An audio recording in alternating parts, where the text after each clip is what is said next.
Assalamualaikum warahmatullahi wabarakatuh.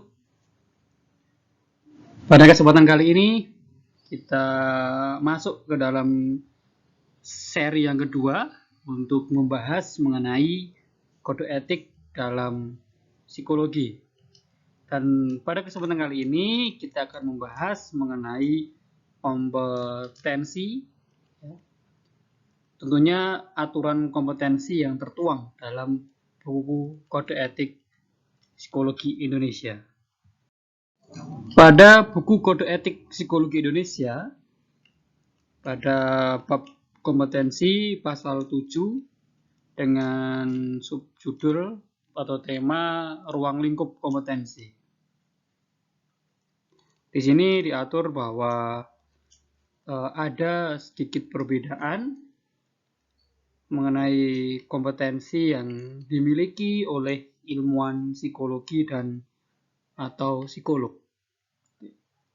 Dalam ranah kompetensi dalam dunia kerja, ilmuwan psikologi boleh melakukan penelitian, boleh melakukan pengajaran atau mengajar, dan juga boleh melakukan intervensi sosial. Sedangkan psikolog juga sama, boleh meneliti, boleh mengajar, boleh melakukan intervensi sosial, dan ditambah satu kompetensi yang diperbolehkan oleh psikolog, yaitu mengenai praktik pelayanan psikologi, seperti halnya ada psikotes, kemudian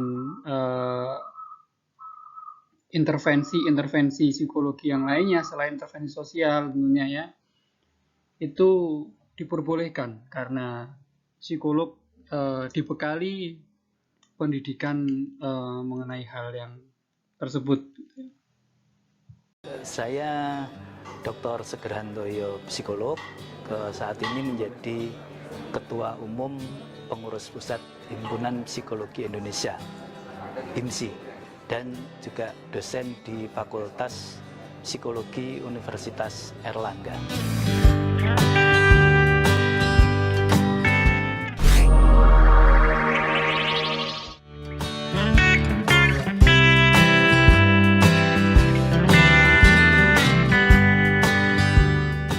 SDM unggul itu ada 3 ya kriterianya ya. Yang pertama itu yang orang banyak sekali pakai itu kalau dia kinerjanya bagus, ya kan? Itu umum lah ya. Tapi di psikologi itu tidak cukup. Harus ada 2 lagi kriteria penting. Yang pertama adalah dia sejahtera secara psikologis. Dia sejahtera secara psikologis itu artinya dia ketika bekerja itu punya kemandirian. Dia punya tujuan hidupnya, dia mengetahui apa yang baik yang dia lakukan, dia bahagia dan dia termotivasi untuk melakukan pekerjaannya. Ini penting ya, sejahtera secara psikologis. Yang kriteria yang ketiga adalah dia secara sosial baik, jadi dia dapat bekerja sama dengan teman-temannya, dia dapat berhubungan baik dengan teman-temannya, dan dia memberikan dukungan kepada teman-temannya yang lainnya. Itu SDM unggul.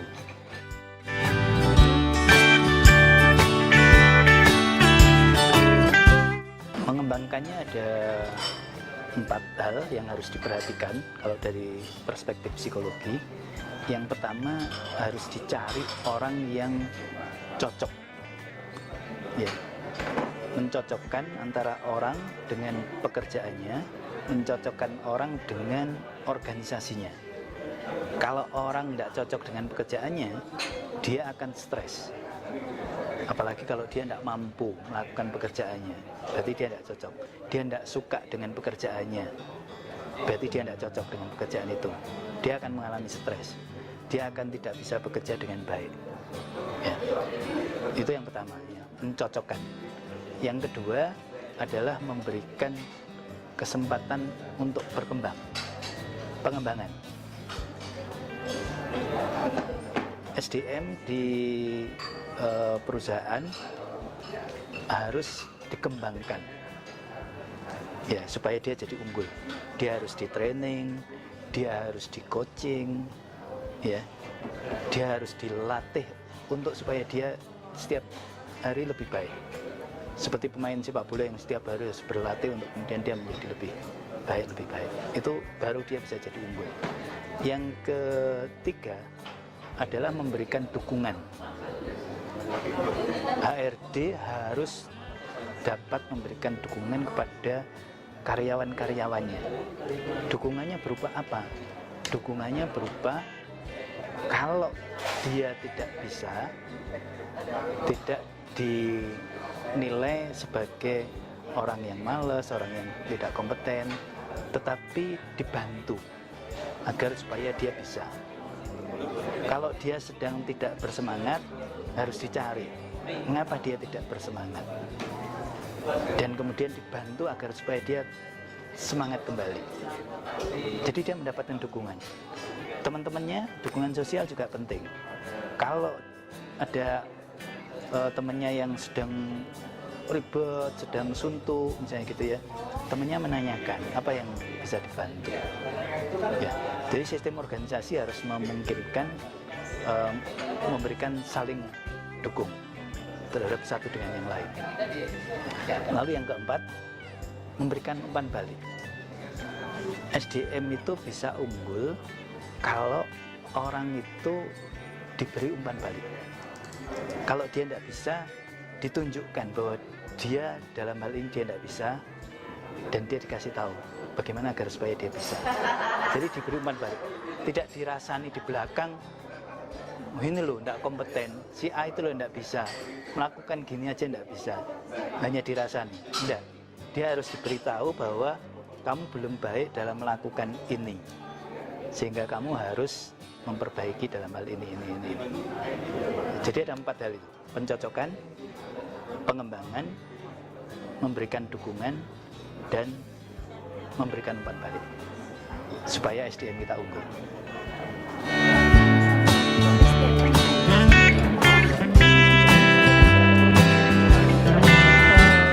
Kecerdasan pengaruhnya tidak terlalu besar ya.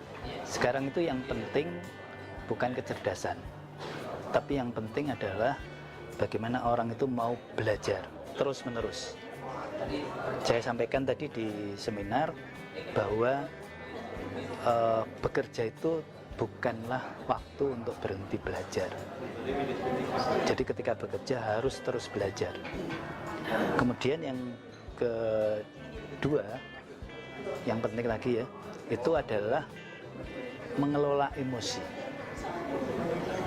Orang yang bisa unggul, orang yang bisa berhasil adalah orang-orang yang bisa mengelola emosinya. Ya, dia tahu kapan dia harus marah dan di mana dia harus marah. Kapan dia harus menjaga amarahnya, ya. Kapan dia harus meluapkan amarahnya di tempat yang tepat. Gitu. Dan yang penting lagi, emosi itu bagaimana dia mengatur, meregulasi emosinya. Ya. Itu orang-orang yang bisa mengatur, meregulasi emosinya adalah orang-orang yang bisa berhasil. Jadi kecerdasan itu adalah tingkat penting yang kesekian. Yang pertama adalah dia mau terus-menerus mengembangkan diri, dia mau mengatur emosinya, mengelola emosinya. Itu yang penting.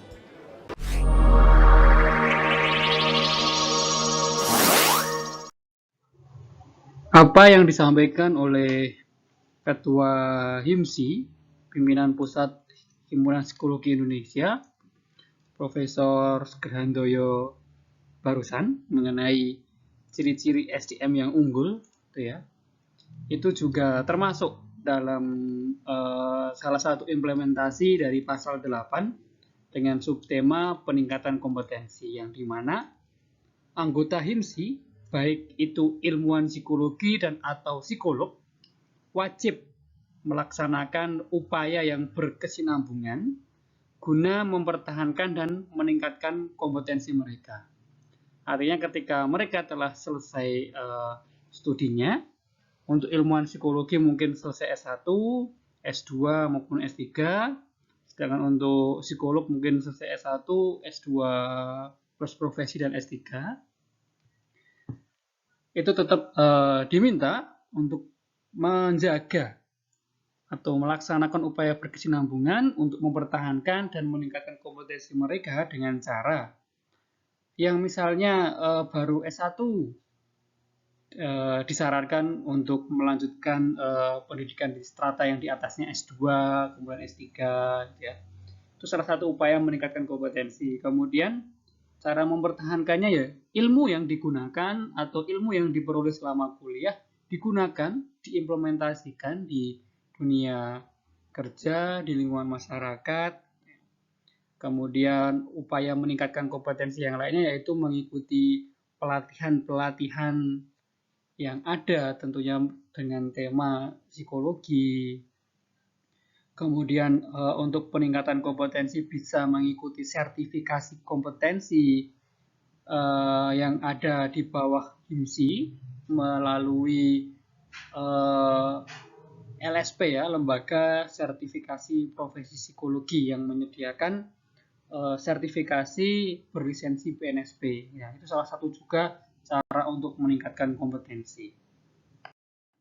Dalam pasal 9 dengan subtema dasar-dasar pengetahuan ilmiah dan sikap profesional, di situ dituliskan jika psikolog dan atau ilmuwan psikologi dalam pengambilan keputusan harus berdasarkan pada pengetahuan ilmiah dan sikap profesional yang sudah teruji dan diterima secara luas dalam disiplin ilmu psikologi. Artinya ketika terjun dalam dunia kerja atau menangani klien dan sebagainya, ketika akan memutuskan sesuatu hal, kita harus berargumen, kemudian berlandaskan dari ilmu-ilmu psikologi yang telah kita pelajari sewaktu di bangku kuliah maupun dalam seminar, workshop, dan sertifikasi. Itu ya. Karena apa? Karena supaya kita tidak salah memberikan solusi dan bisa tepat tanpa adanya malpraktik dan sebagainya. Pasal 10 mengenai pendelegasian pekerjaan pada orang lain. Kita psikolog dan atau ilmuwan psikologi boleh mendelegasikan pekerjaan kepada asisten kita atau kepada mahasiswa yang sedang disupervisi ataupun jasa orang lain jika yang pertama menghindari pendelegasian kepada orang yang memiliki peran ganda pada klien. Artinya apabila orang yang kita delegasikan itu sudah kenal dekat dengan klien atau ada masalah yang lain, maka sebaiknya kita hindari. Yang kedua, memberikan wewenang hanya untuk tanggung jawab dan berdasarkan kompetensi yang dimiliki. Ya. Kita tidak boleh mendelegasikan pekerjaan kepada orang yang kurang memiliki tanggung jawab dan tidak memiliki kompetensi yang cukup sesuai dengan apa yang akan kita delegasikan. Yang ketiga, kita harus dapat memastikan bahwa orang tersebut melaksanakannya dengan profesional dan tanggung jawab. Pasal 11, masalah dan konflik personal. Psikolog dan atau ilmuwan psikologi harus saling menahan diri dari tindakan yang dapat merugikan klien.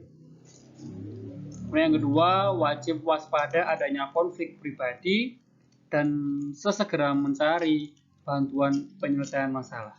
Artinya baik antara psikolog dan atau ilmuwan psikologi dengan rekan sejawat juga tidak boleh adanya konflik ataupun masalah, harus dihindari sedini mungkin. Dan untuk klien juga kita harus menahan diri supaya tidak bermasalah dengan klien sehingga tidak menyebabkan kerugian yang bisa diterima oleh klien kita.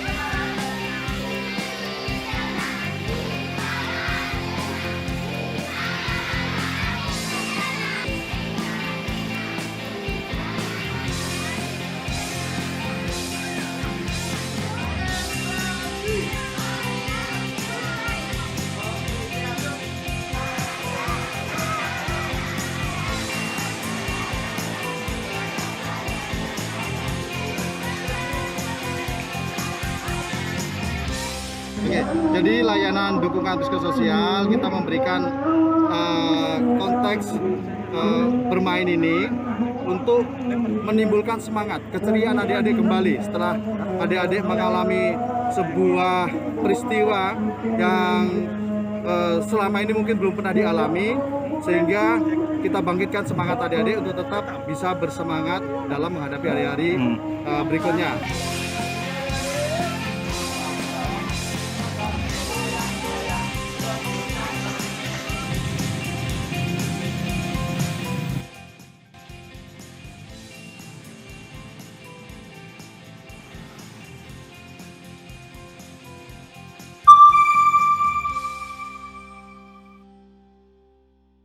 Seperti halnya video mengenai para korban pengungsi yang barusan gitu ya.